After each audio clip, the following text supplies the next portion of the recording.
Onana needs to be officially checked into a psych ward immediately.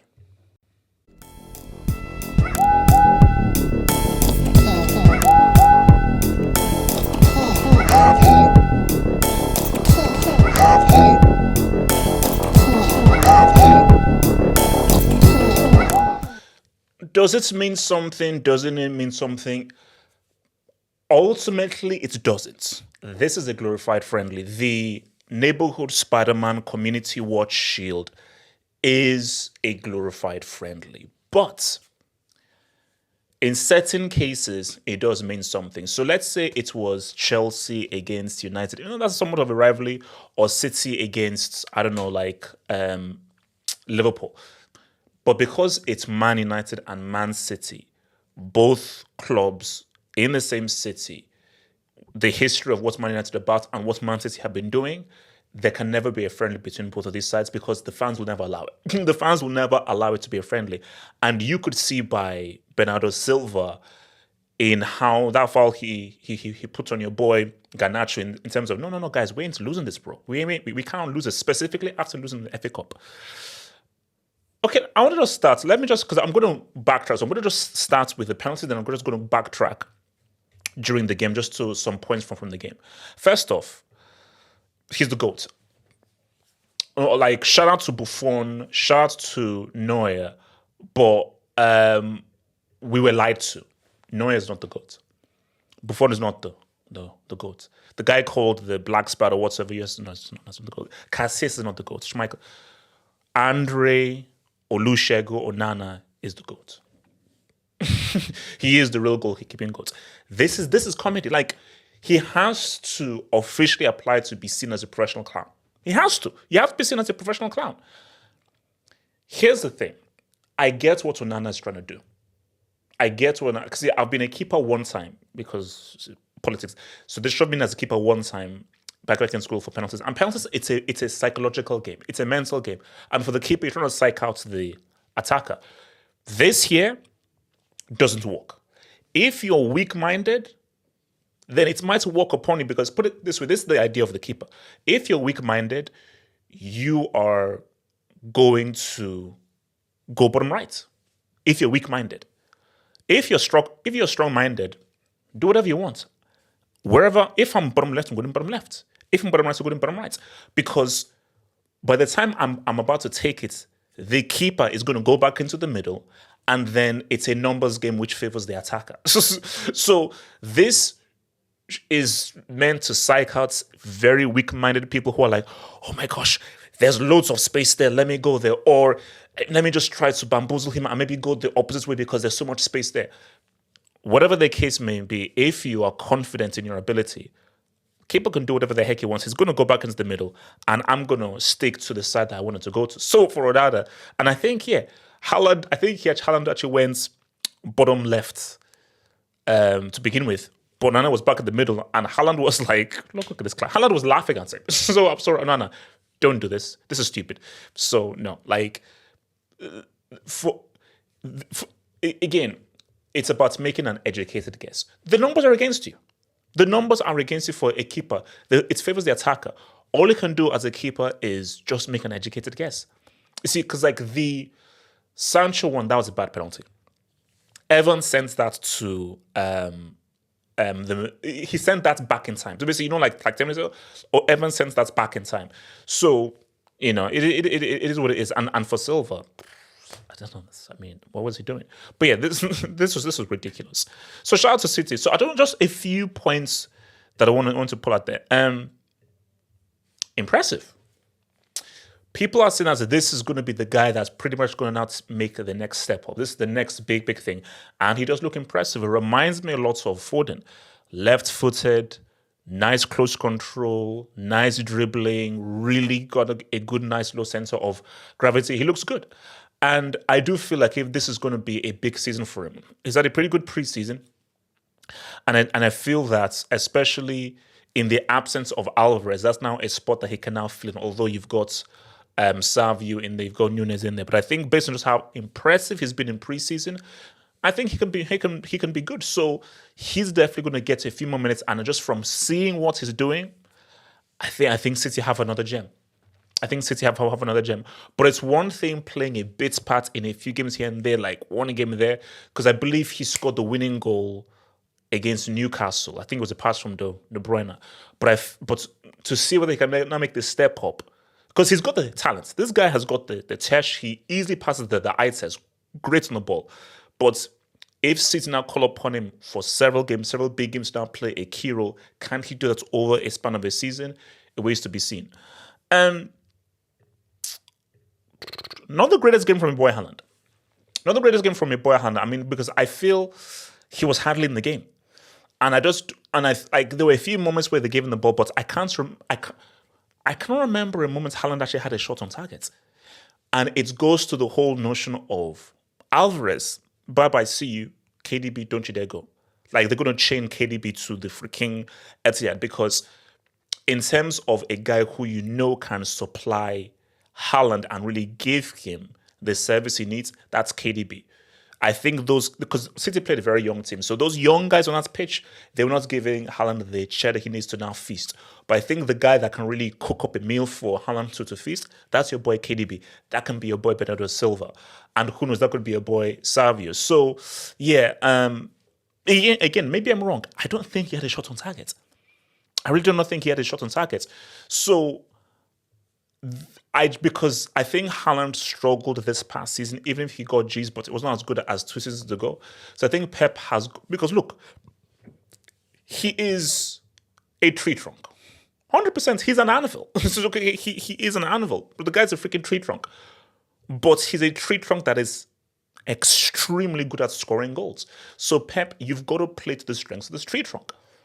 And you've got to just create a scenario where the players try and put him in the best possible position to get him a good chance on goal. Because you give this guy a good sight on goal, most likely than not he's going to score, because the guy is an amazing goal scorer. Tree trunk, but amazing goal scorer. And this dude's a bum. This man is a bum. His career is done. It's done. Lampard lied to all of us. Now, it's always because Lampard doesn't know anything about football. Great football player, garbage manager with horrible eye for talent. We were lied to. Mount, Mason Mount's proper Chelsea. He's left Chelsea now. The guy is, I mean, I get, okay, I can maybe say, okay, playing him as striker or false maybe was not to his strongest suits. But just looking at what United are doing and how United are now moving forward, I just don't know where Mason Mount fits into this United team. Because he can't play on the flank because of the players that United have on the flank, and he's not a flank player. He can't play false because he was garbage in this game. He can't, if you put him in the number 8 position, can he do a better job than Bruno Fernandes? No. Hates Bruno all he wants. He cannot do a better job and a more effective job than Bruno Fernandes. Love him or hate him. And I don't see if he can't do the job that Casemiro does. Mix sauce, can say what's up when he can. So again, of what use is Mount? What role does Mount play? So it's so crazy how this guy was given the number 7 jersey. He was the marquee main signing for United. And now the guy's a fruit-selling bomb. The guy's a fruit-selling bomb. And people were actually attacking me when I said that. Why are Chelsea trying to keep this freaking dude? Why are Chelsea trying to build their team around this bomb? So, yeah, I just don't know what Mount's future is. Good on Rashi. Rashi is an interesting one, man. Rashi is a very interesting one because he should have scored 2 goals. Like that one in the first half is a simple open your body up, call that bottom right or top right. But really, or top right, bottom right. Second half, come on. Garnacho put that on a plate for you. You have to score. And the thing though is he didn't even hit it cleanly. If he hit it cleanly, that's an easy G. That's an easy goal, but he actually hit it on like his ankle, bad connection, and then he hit the post. You see, Rashford is one of those guys where he will never be what people thought he was going to be, i.e. one of the most lethal attackers in the Premier League. He was never going to be world class, never. That was never going to happen. But I thought Rashford's ceiling was he's one of the best players in the Premier League. He's not hit that ceiling. He will never hit that ceiling. And I just think Rashford is a purple patch merchant. A few games he can come in with a good winning goal, do stuff here, But in terms of a consistent gunman, like a consistent sniper, a consistent guy who can really say what's up, he ain't that dude. That's why his nickname is Trashford. And I just think that Rashford, all he can do is just play a part. But he's an NPC. He's no longer a main character for United. And Ten Hag cannot make him a main character anymore. He's got to be an NPC. It's going to be an NPC. So yeah, you're just there, do your own thing, but the story can operate without you. So but he can still play a role. He can still play an important role for United next season. He just can't play a main role. He's part of this. He's not even a guest star. You know what? His background. He's an extra. Yeah, he's an extra. So as for this dude now, Garnacho. Now this guy here, he could have a big season. This guy could really have a big season, because I think that this is the guy who could really, really say what's up. This is a guy who could really, really say what's up, because for Rashford, he's a done deal. Like, when you just look at how Garnacho took that goal and just how he just took agency of that goal, I basically put it this way: Rashford can't score that goal. Like, there is too much individuality, there is too much agency in that goal for Rashford to score. I think for Rashford, you've got to create a situation for him. It's got to be like in a scenario that just plays to his strengths. But for Garnacho, that I think if he can just build upon that and really improve his game, add to this game, and actually make those individual solo scenarios, I think he can prove to be a massive asset. So I think for Garnacho, this could be a key season for him to take his game to the next level. Because for me, his ceiling is far higher than Rashford's. Way, way higher than Rashford's. And I think that he can play a way more important role for United. See, for me, he can be a main character. He can be a main character. So the question, though, is he can have bad games and he can be rash. But if Ten Hag can just get in to be consistently that dude and really individually win games for United, then that could be very key for United to do this season. Doku, man, he was really good. You see, and that's why I tell people that why I believe that this guy passes the eye test. Like, Doku was really good. Like, he was causing havoc. Because I think for Salvi, he's still trying to figure out. I think it's like one of his first few games, new team. But for Doku, there were many times where he sized up his guy. I think it was Dallo. I think he was up against Dallo. Left him in the freaking Middle Ages, bro. Left that guy in the Middle Ages constantly, consistently. So, and I think what Doku has just shown is of what uses Grealish to anybody. Because Doku is a guy who takes his man on, gets in one situations, creates space, gets in a cross, creates space, gets in a shot. And that is what you should be doing in that position. There's no point in being in that position just recycling possession. There are times to recycle possession and there are times to beat your man. Get to the byline, beat your man. Diagonal, putting a cross from deep. And that is what Doku offers, which Grealish just does not. So I think, yet again, Pep just sees Doku as, this is a option one. Like, between Doku and Grealish, you're going to go Doku. I don't know what Grealish offers that Doku does not offer. Like, so you say, okay, I'm going to go with Grealish. Why? Because he keeps possession, because he wins fouls. How does that really help the team? As opposed to a guy who can create a pass, can create a cross, can create space, can create opportunities for other players, can actually get shots on targets, can do stuff as an individual. It's Doku. Doku makes way, way more sense. And shout out to your boy Bernardo Silva, man. He did his thing, man. Your boy Bernardo Silva did his thing. Like, I think when all is said and done, people talk about KDB, they talk about Haaland, they'll talk about David Silva, they talk about Rodri. Don't leave out Bernardo Silva.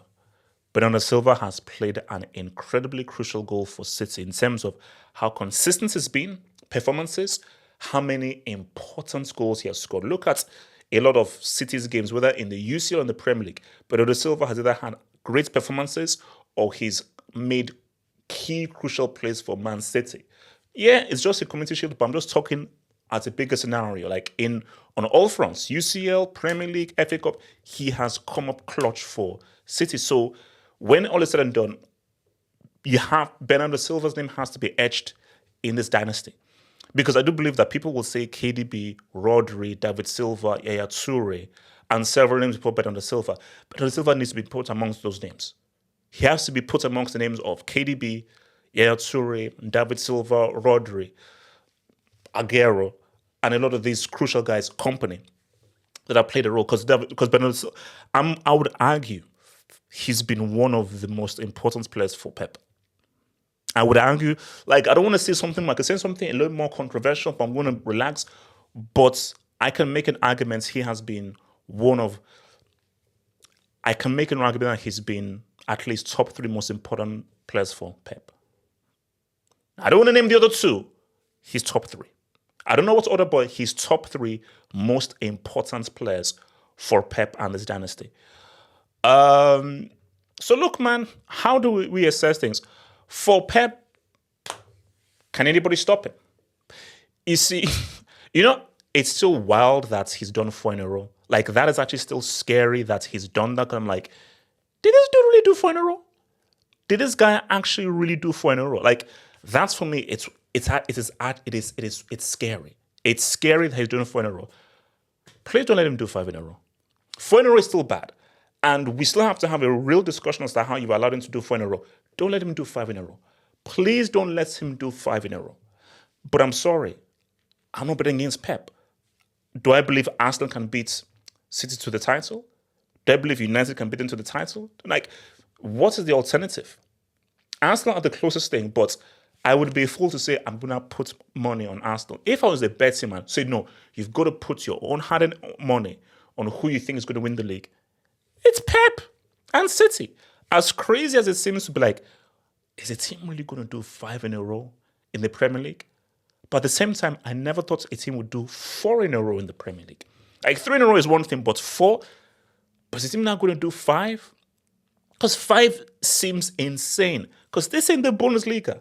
This ain't the Serie Mafia A. So this ain't Bayern's Liga. This ain't Mafia A. This is the Premier League where money is distributed pretty evenly. And you could argue that United have spent more money than City. We already know how much money Chelsea have spent. They're trying to build an army. No, sorry, they're trying to build a country. So with everyone who can spend money, how have you allowed them to do 4 in a row? How have you allowed him to do 4 in a row? And if he now does 5 in a row, do we just induct this entire league? The league is already under review. The league is already under review. Do we just disband the league then? If he does 5 in a row, let's just disband the league. But yeah, I can't bet against him. Grace is on the crazy. So Mazraoui in, De Ligt in, transfer is still going through. I think United could do pretty well this season. Win the league? No. There's not a strong enough argument for United over 38 games to outlast City. I can't make that argument. But I think United could do... First of all, I think they will do better than last year, which was a shame. But don't assume this is going to be a 2-horse race. Because the assumption is, oh no, City, Arsenal, City, Arsenal, City, Arsenal, City win in the end. But I think United, especially if they just make a few more signings, a few more signatures before the end of the window, I think United could really surprise a lot of people. And they could say, what's up? They could say, what's up? So don't sleep on United. Don't sleep on Man United. I still think they're still far behind City. They're still far behind City. But they are in good shape. They are in good shape. And I think if they just add a few more names, because again, ship Mount to Siberia. Ship that dude out to Siberia. That guy's a bomb. So let's see what your boy Sancho does. But I'm just looking at just Mazraoui coming in, De Ligt coming in. If they're going to get a real good striker, a real good finisher, bolster up the midfield, they could do something. I think United could do something. I just don't like a Premier League is not there. Like the Premier League, that's City all day. Could United come second? I mean, Arsenal, I still feel should be far ahead. But is it too crazy? I think they'll get top four for sure. They'll get top four. They'll get top four. Could they get second? Am I going so far, or are they still behind Arsenal? I don't know. But I think it could be it could be a good season for the Hack. It could be a real good season for the Hack.